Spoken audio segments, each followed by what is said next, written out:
Hello friends and K-drama enthusiasts. Today I am so excited to talk to you guys about literally one of my favorite things that has ever come to TV, the K-drama Moon Lovers Scarlet Heart Ryeo.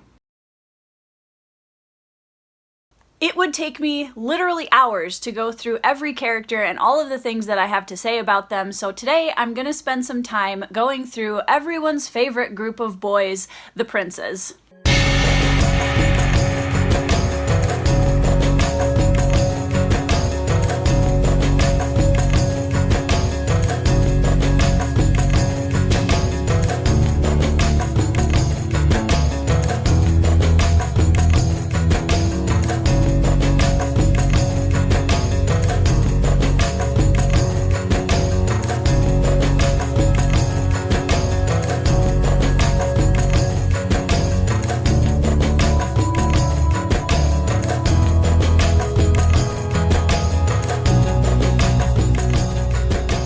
If you're here and you haven't watched this K-drama yet, go watch it. That's literally my review. If you like historical dramas with a ton of political intrigue, amazing slow burn romance, great dynamics between characters, then this is the show for you. I'm gonna give a brief synopsis and then I'm gonna share some of the highlights of this drama so that if you haven't watched it, I'll give you a tiny little bit at the beginning and then I'll let you know when I'm gonna go into more of the character overview so you can avoid spoilers.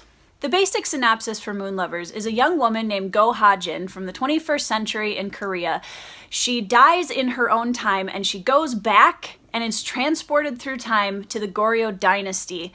She wakes up in the body of a young woman named Hae-soo who is connected to the royal family and all of the princes through marriage.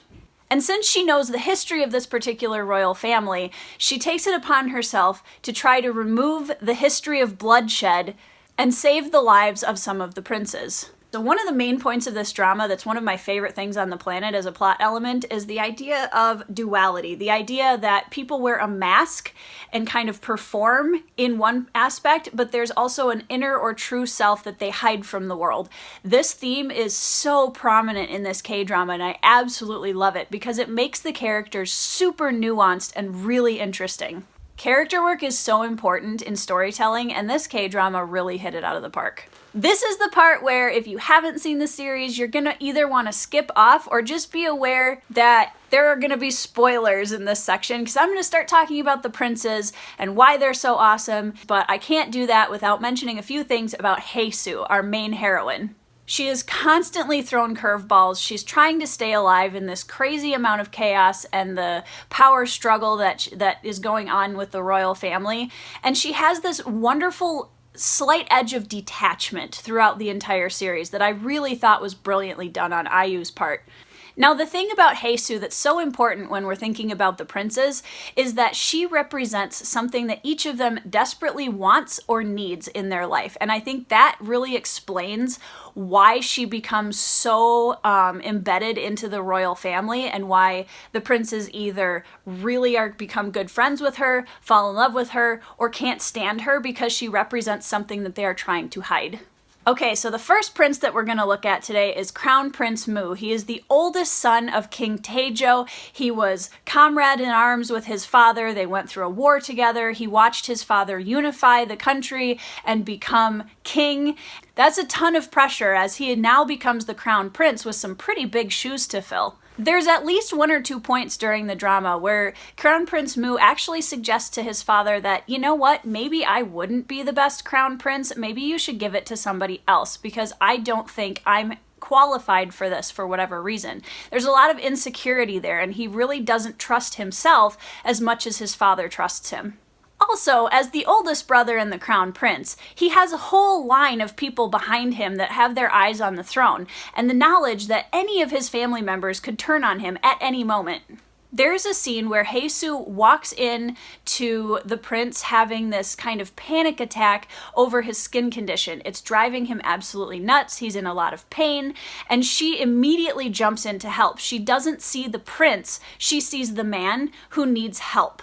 And that's something that I think is a really powerful scene for their particular relationship because it's very obvious to me that Crown Prince Mu realizes that to her, he's more of a man than a prince. And I think that's a theme that we're going to see continued throughout her relationships with most of the princes.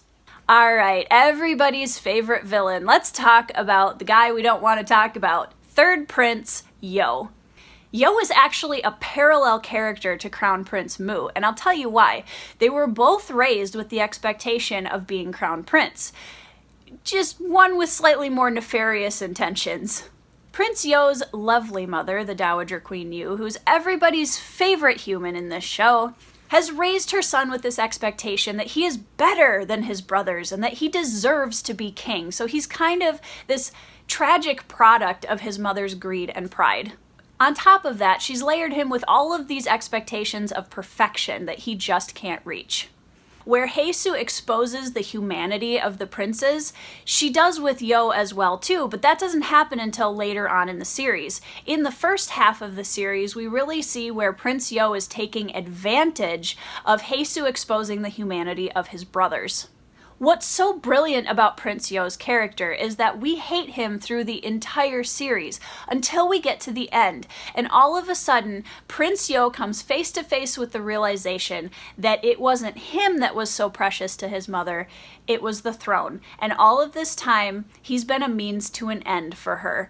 One of the most impactful moments to me with Prince Yo was at the very end of the drama when he looks at his mother and he has that realization that it's not him, it's the throne that she loves. And he says to her, "I think I understand so." All right, now we're going to talk about the prince who is probably most people's favorite character in this drama. Fourth Prince, So, who is played by the absolutely brilliant Lee Joon-gi. I can't say enough about this man's acting.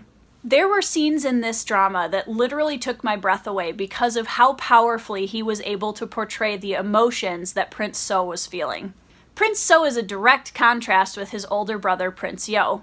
He's been spurned as an ill omen for his family pretty much his entire life.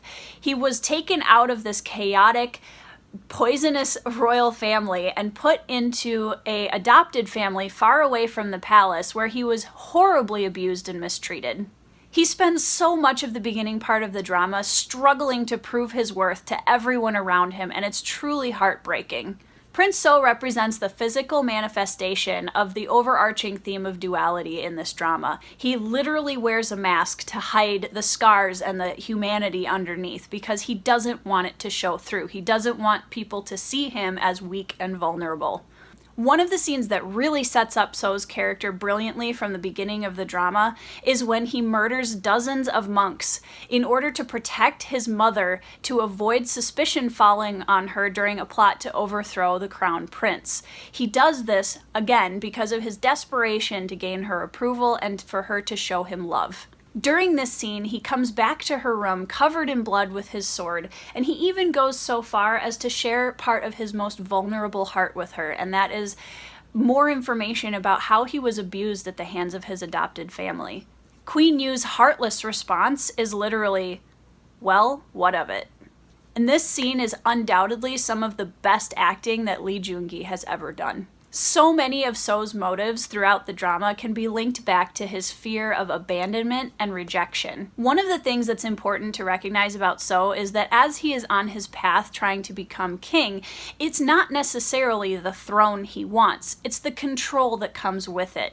Unfortunately, once he attains that goal, he finally realizes that the throne comes with almost more limitations than he had even when he was not king.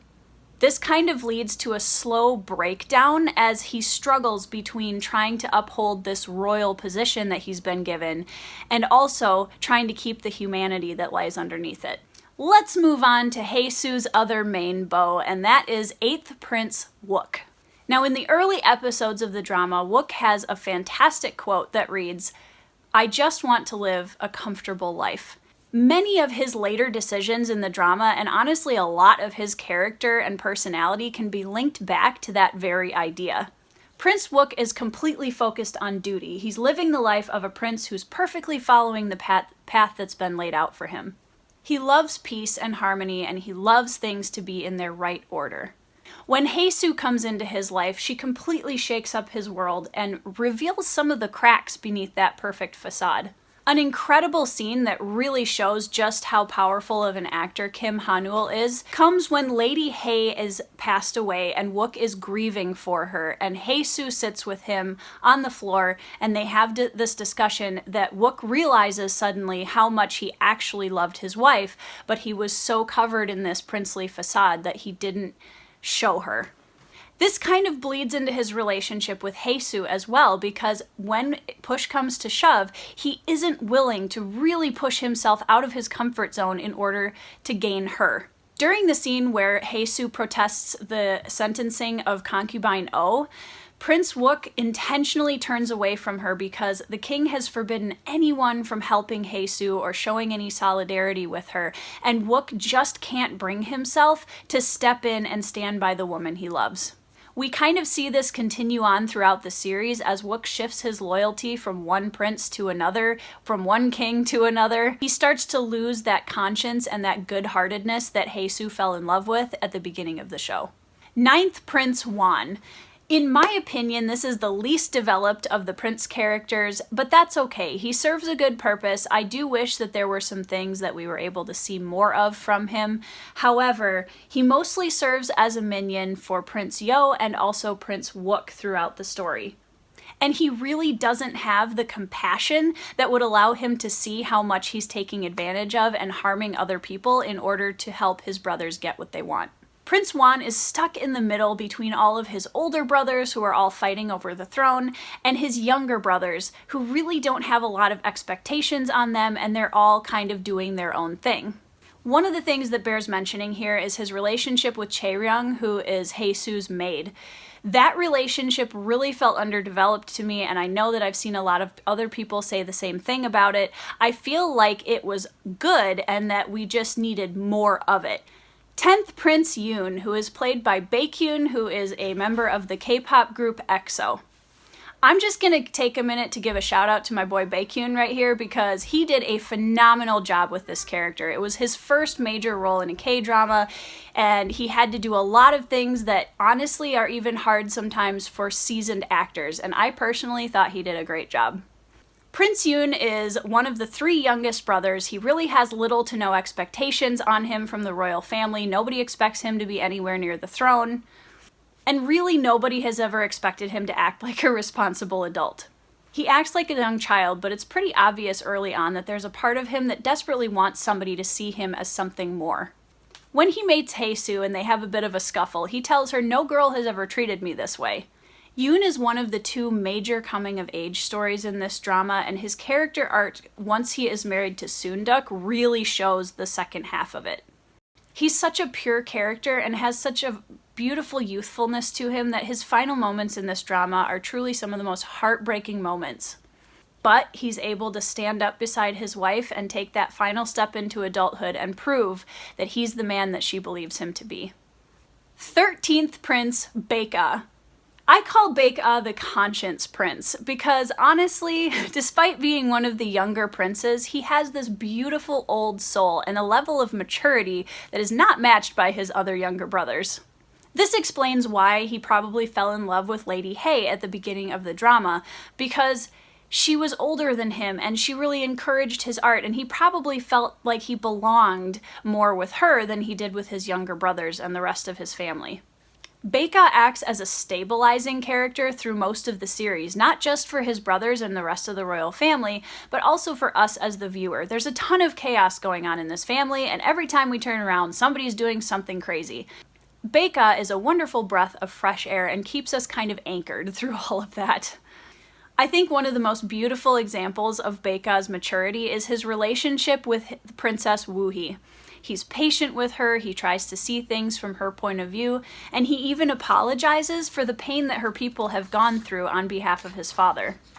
I absolutely love the scene towards the end of the drama where Princess Woohee has passed away and Baeka is grieving her, and he stands alone in the king's hall looking at So, and he says, "Your Majesty, it is hard to be by your side." And I think that just kind of encapsulates so much of what this drama is about and how hard it is for these characters to survive and to hold on to that humanity in this royal family. 14th Prince Jung. We're gonna stop right here just to say that this boy is one of my absolute favorite characters in the series, and he is woefully underappreciated in my opinion. Jung is the baby brother in our circle of princes, and he is the second major coming-of-age story in this drama. Slowly over time, he starts to question the things that he sees his mother and his older brother Yo doing, and even starts to question the treatment that Prince So has been receiving.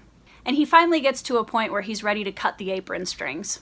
His mother really never views him as a man, but as her baby boy, which becomes a sore spot for Jung. He constantly is sneaking out of the palace to go spend time with common people, and he's getting into street brawls because he has ambition. He's really into his martial arts, and he wants to be seen as a man, but he doesn't think that he's going to be able to do that as long as he's in the palace. One of the beautiful things about Jung is that he doesn't share his mother and his oldest brother's affinity for sacrificing people to get what they want. One of the things that I think is really worth mentioning about Jung is that when Haesu is protesting the sentencing of Court Lady Oh, Jung is the first prince to defy his father's order to step out in the rain and kneel down in protest with her.